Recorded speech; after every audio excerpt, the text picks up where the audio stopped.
हस्तरेखा की मूल बातें। स्वास्थ्य रेखा या बुद्ध रेखा। स्वास्थ्य ही जीवन है, स्वास्थ्य ही धन है। स्वस्थ जीवन मनुष्य के लिए एक वरदान है।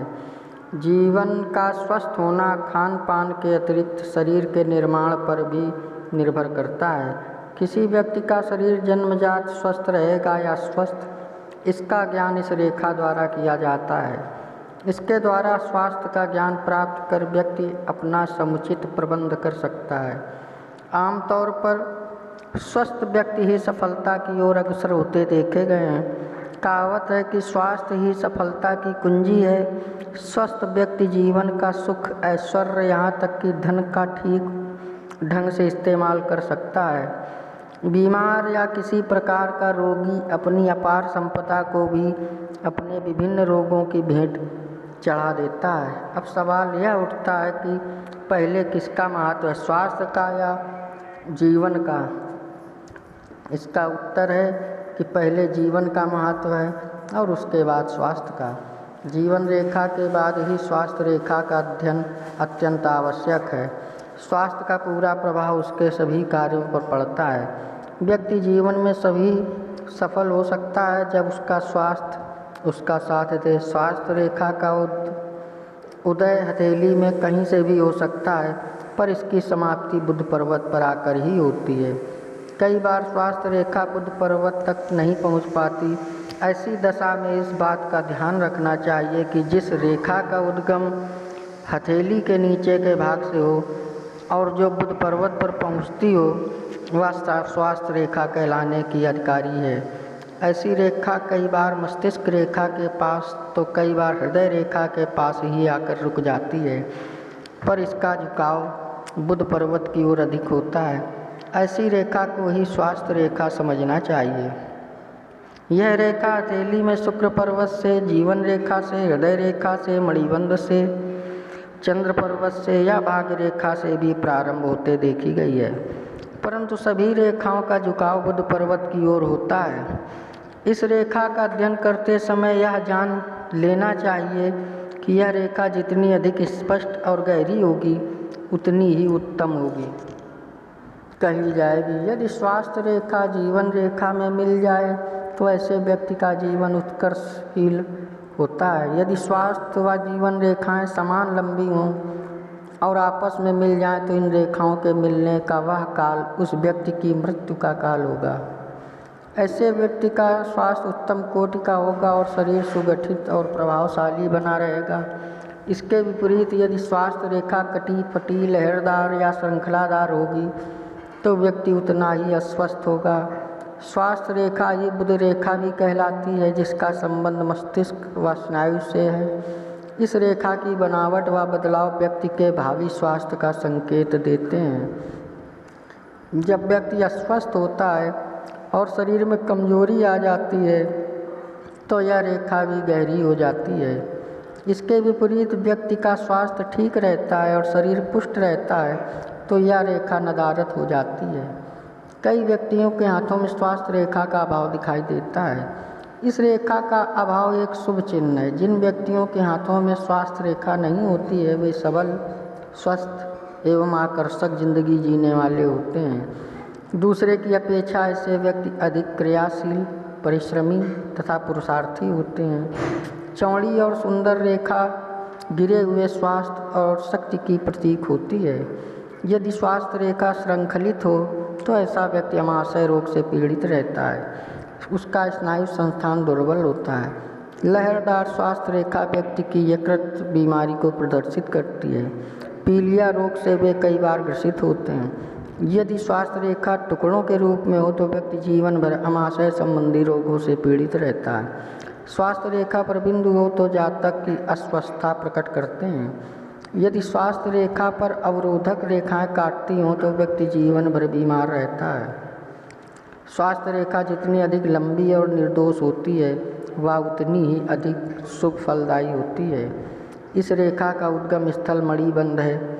हथेली में स्वास्थ्य रेखा लाल या सुर्ख रंग की हो तो व्यक्ति को कामुक और व्यभिचारी समझना चाहिए। इस प्रकार की गुलाबी रंग की स्वास्थ्य रेखा और हृदय रेखा तक आकर समाप्त हो जाए तो व्यक्ति का हृदय कमज़ोर समझना चाहिए। ऐसे व्यक्ति को समझ लेना चाहिए कि उसे कभी न कभी हृदय रोग अवश्य ही अपनी जकड़ में ले लेगा।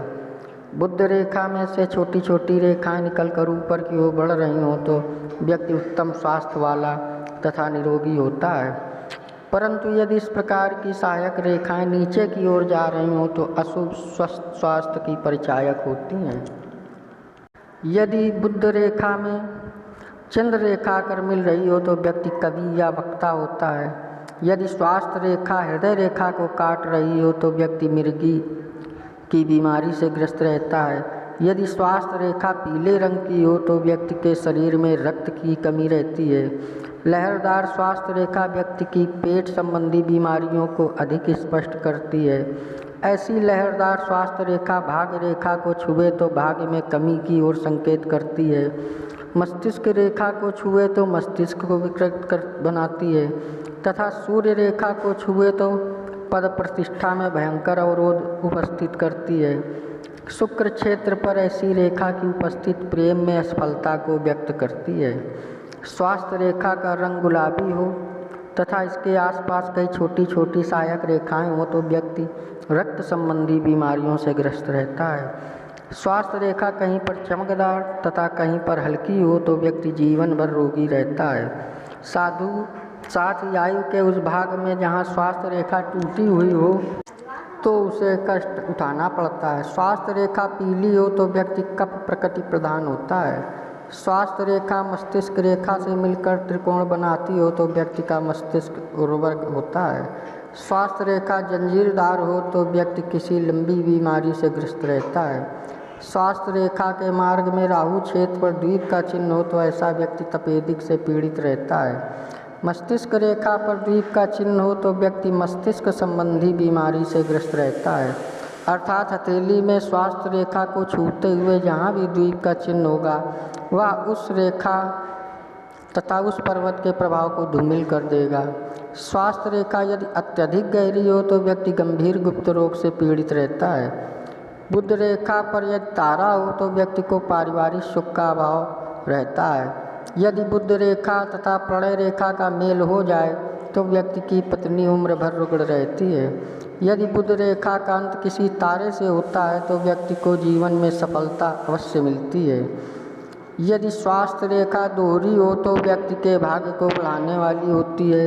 यदि ऐसी रेखा दोहरी रेखा सूर्य को पर्वत को छूती हो तो व्यक्ति राजनीति में उत्तम पद तक पहुँचता है। यदि मस्तिष्क रेखा और हृदय रेखा बुध पर्वत के नीचे मिलती हों तो व्यक्ति की अकाल मृत्यु होती है। बुध रेखा और विचार करते समय हस्त रेखाविद को नाखूनों का भी अध्ययन करना चाहिए, अच्छी प्रकार करना चाहिए, क्योंकि नाखून भी बुध रेखा के सहायक माने गए हैं। नाखूनों पर पीली धारियाँ तथा जीवन भर का अभाव व्यक्ति की मृत्यु का सूचक है। यदि व्यक्ति के नाखून छोटे व वृत्ताकार हों तथा उनमें चंद्र ना हो और स्वास्थ्य रेखा गहन हो तो व्यक्ति हृदय रोगी होता है। नाखून लंबे व बादाम जैसी आकृति की हों तो व्यक्ति फेफड़े का रोगी होता है। यदि ऐसे नाखूनों पर द्वीप बना हो तो व्यक्ति क्षय रोगी होता है। नाखून चपटे व सीप जैसे हों और स्वास्थ्य रेखा भी गहन हो तो व्यक्ति पक्षाघात से ग्रस्त होता है। ये भावी रोगों के संकेत मात्र हैं। यदि जीवन रेखा क्रमशः क्षीण पड़ती जाए और क्षीण होते होते उसके अंत में बिंदु या तारे का चिन्ह बन जाए तो व्यक्ति की मृत्यु शीघ्र ही समझनी चाहिए। यदि जीवन रेखा कई धाराओं में बंटकर मणिबंध को छूती हो तब भी व्यक्ति की मृत्यु शीघ्र समझनी चाहिए। यदि यात्रा रेखा, जीवन रेखा, स्वास्थ्य रेखा तीनों का संयोग हो तो व्यक्ति की मृत्यु मार्ग में होती है। नीले नाखून स्नायुविक बीमारियां बताते हैं। ज़रूरत से बड़े नाखून भी रोगवर्धक कहे गए हैं। स्वास्थ्य रेखा पर रक्तिम धब्बे वात ज्वर के सूचक होते हैं। स्वास्थ्य रेखा हृदय रेखा से प्रारंभ हो तथा स्वास्थ्य व हृदय रेखाएं चौड़ी हो और स्वास्थ्य रेखा नीचे घूमकर जीवन रेखा से मिल जाए तो व्यक्ति हृदय रोगी होता है। स्वास्थ्य रेखा पर रक्तिम धब्बे वात ज्वर के सूचक होते हैं। स्वास्थ्य रेखा गहरी हो और मस्तिष्क रेखा से मिले तो दिमागी बुखार होने की सूचक होती है। लेकिन मस्तिष्क रेखा पर द्वीप का चिन्ह हो तो व्यक्ति निश्चय ही दिमागी बुखार का शिकार होता है। यदि नीलिमा लिए हुए त्रिकोणात्मक नाखून हो तथा स्वास्थ्य रेखा एवं जीवन रेखा का अंत तारे से हो तो व्यक्ति पक्षाघात से बीमार रहता है। कटी हुई मस्तिष्क रेखा तथा अत्यंत छोटे नाखून मिर्गी रोग के चिन्ह हैं। बुध रेखा लहरदार हो तथा जीवन रेखा धूमिल और कटी फटी हो तो व्यक्ति गठिया की बीमारी से दुखी रहता है। स्वास्थ्य रेखा प्रायः पतली और लहरदार हो तो उत्तम मानी गई है। आपको हमारा वीडियो कैसा लगता है कृपया कमेंट्स में बताएं। सब्सक्राइब करें, लाइक करें, शेयर करें।